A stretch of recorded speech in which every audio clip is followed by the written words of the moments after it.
ለተለያዩ የዜና ጥንቅሮች ወደ ማዕከላዊ ኢትዮጵያ ከምባታ ዞን ባቀናንበት ወቅት አንድ ጉዳይ የበለጠ ትኩረታችንን ሳበው። ይህም ሁላችንም እዚህ ለደረስንበት ህይወት መሰረት የሆነው የትምህርት ጉዳይ ነው። በከምባታ ዞን ባዲሎ ዙሪያ ወረዳ ሐሚዶ ጎፎሮ ቀበሌ የሚገኘው የሐሚዶ መስኖ የመጀመሪያ ደረጃ ትምህርት ቤት በዚህ መልኩ ገጽታው ተጎሳቁሎ ተማሪዎች ትምህርታቸውን መከታተል በማይችሉበት ደረጃ ላይ ደርሷል። ይህ ሁኔታ ደግሞ በተለይ ለትምህርት ቤቱ ርዕሰ መምህር ምትኩ ፈረንጂ ፈታኝ ራስ ምታት ሆኖበታል። ያለው ግብአትም ያለው ከግቢ የሚገኘው ገቢ አነስተኛ በመሆኑ የተነሳ አስፈላጊ ግብአት ያልተሟላለት በዚህ መነሻ የሚሰራውም የመምህሩም ሞራል የተማሪው ሞራል ጥሩ አይደለም። አብዛኛው ሰዓት ላይ እኔ ከዚህ በፊት ሌላ ትምህርት ነበር የሚሰራው። ከዚህ አጎራባች ትምህርት ላይ ተማሪ ከዚህ ፈልሶ ወደዛ ነበር የሚሄደው። ከዚህ ትምህርት ከዚህ ትንሽ ይሻል ስለነበረ ስለዚህ እነዚህ ደግሞ ከዚህ መነሻ ላይ ጠንካራ ተማሪም የተሻለ ተማሪም እንዳይፈጠር እያደረጉ ያሉ ሁኔታዎች ናቸው። በሐሚዶ ጎፎሮ ቀበሌ የሚገኙ ወላጆችም የትምህርት ቤቱ ከደረጃ መውረድ ነገር እረፍት ነስቷቸዋል። ከዚያም ባለፈ የልጆቻቸው መጻኢ ዕድልም እያሳሰባቸው ይገኛል። ማአት ሰው ምንድነው የሚሆነው? ሴቶቹም ወንዶቹም ወደ ውጭ ሀገር መኮብለል፣ አረብ ሀገር፣ ሌሎች ሀገሮችንም የመሄድ ተስፋ ብቻ ነው ያላቸው። ሌሎቹ ደግሞ እዚሁ አካባቢ እንደዚህ ይሄ የድንጋይ ካባ ምናምን ላይ ህፃናት ራሱ ባይገርማችሁ ሄዳችሁ ብታዩ አሁን ይሄ ሴሌክት ማቴሪያል ምናምን ለመጫን አንድ ጊዜ ሲኖትራክ ገብቶ ክላክ ሲያደርግ ከትምህርት ቤትም በኖ ወጥቶ ወደዛ ይሄዳሉ።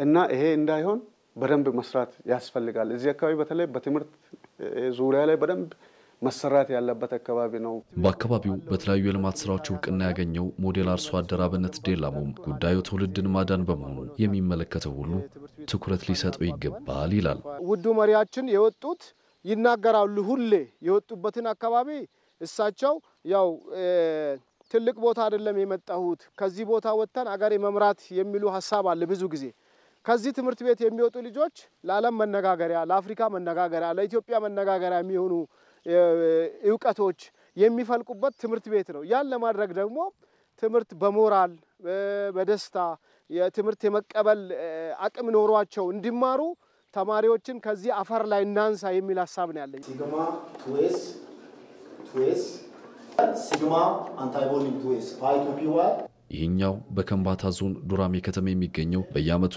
አንድም ተማሪ የማይወድቅበት የሂጋ ሞዴል አዳሪ ትምህርት ቤት ደግሞ የዞኑ ሌላኛው ገጽታ ነው። በዚህ አዳሪ ትምህርት ቤት የተሻለ ከፍተኛ ውጤት ማን ያስመዘግባል እንጂ መውደቅን ማን አስቦት? የዚህ ውጤት መገኘት ምክንያቱ ምን ይሆን? ተመስገን ዳንኤል የሂጋ ሞዴል አዳሪ ትምህርት ቤት ርዕሰ መምህር ናቸው። ተማሪዎች ማይሰሩ ከሆነ ምተኙ ከሆነ ትርፍ ሰዓት የሚበዛ ከሆነ ዲስግሬድ ያደርጋሉ። ይህንን ያው በጣም ኮች ስለሚደረጉ በቅርብ ስለምንከታተላቸው እንደዚህ አይነት ነገር እንዳይኖር ይደረጋል። ሁለተኛ የመምህራን ኮሚትመንት ነው። እዚህ ትምህርት ቤት መምህራን የተማሪዎቻቸውን ውጤት ለማየት እጅግ ጓጓሉ። የመምህራን ኮሚትመንት፣ የትምህርት አስተዳደሩ ክትትል፣ ድጋፍ፣ ምክር የት እንደደረሱ በውጤትም በስነ ምግባርም ምን ደረጃ ላይ አሉ ልጆች የሚለውን ነገር ዕለት ዕለት ክትትል ማድረግ ያስፈልጋል። እነዚህ በጣም ወሳኝ ጉዳዮች ናቸው። የሐሚዶ መስኖ የመጀመሪያ ደረጃ ትምህርት ቤት ያጋጠመውን ችግር ጨምሮ በዞኑ የትምህርት ጥራትን ለማረጋገጥ ምን እየተሰራ ነው ስንል የዞኑን ትምህርት መምሪያ ጠይቀናል። ይሄ ከትምህርት ፍትሃዊነትና ተደራሽነት አንፃር በጣም በስፋት ተሰርቷል። ግን ኳሊቲ ኦፍ ኤዱኬሽን ላይ ገና መስራት እንደሚጠበቅብን የሚያሳየን ብዙ ነገር አለ። ምክንያቱም ስቲል እንደ ሀገርም እንደ ክልልም እንደ ዞንም ስንመጣ በአገር አቀፍ ደረጃ እያሳለፍን ያለው የተማሪዎች ቁጥር ከ5% በታች ነው። እንደኛውን 4.4 ነው እንደኛ ዞን። እንደ ሀገር ከኛም በታች ነው። እንደ ክልልም ስንመጣ ከዞኑ በታች ነው ያሳለፉት። ወደ ክልል አቀፍም ስንመጣ እንደኛውን 48.4 ነው ያሳለፍነው በ2016 ክልል አቀፍን 8 ያክፍልም ማለት ነው። እንደ ሀገር ደግሞ ስንመጣ ምናየው ነገር አለ። ስለዚህ ምንድነው ኳሊቲ ኦፍ ኤዱኬሽን ላይ መስራት እንዳለብን እንደ ዞናችንም እየሰራን ያለንበት ነገር አለ። እንደ ክልልም እንደዛ አቅጣጫ ተይዞ እየተሰራ ያለበት ሁኔታ አለ። ተመልካቾች በዚህ በሐሚዶ ቀበሌ የተገነባው የመስኖ አንደኛ ደረጃ ትምህርት ቤት ውስጥ የመጀመሪያው ክፍል ውስጥ ያገኘው ነው አንድ ሐሳብ ነው። ኮራጅ ሟች ነው፣ አስኮራጅ ደግሞ ገዳይ ነው ይላል።